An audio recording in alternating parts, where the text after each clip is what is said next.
Bank വിളിച്ചതിന് ശേഷം നമ്മളൊക്കെ ദ്വാരക്കാറുണ്ട്. ആ കൂട്ടത്തിൽ നമുക്ക് സെലക്ട് ചെയ്യാൻ പറ്റുന്ന അല്ലെങ്കിൽ നമ്മൾ ചെല്ലുന്ന ദ്വാകളിൽ ആഡ് ചെയ്യാൻ പറ്റുന്ന നല്ലൊരു ദ്വാ മുത്തുനബി സല്ലല്ലാഹു അലൈഹി വസല്ലം തങ്ങൾ പഠിപ്പിച്ചതായി ഇമാം ത്വബറാനിയെ പോലുള്ള ആളുകൾ റിപ്പോർട്ട് ചെയ്യുന്നുണ്ട്.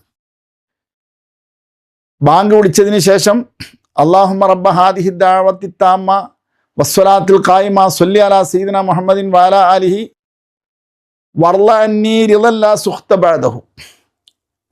മറ്റതൊക്കെ നമുക്ക് പരിചയമുണ്ട്. അവസാനം പറഞ്ഞ വാക്കിൻ്റെ അർത്ഥം പറയാം. വർള അന്നി, എന്നെ തൊട്ട് നീ തൃപ്തിപ്പെടണം, പൊരുത്തപ്പെടണം. ദിലൻ, ഒരു തൃപ്തി.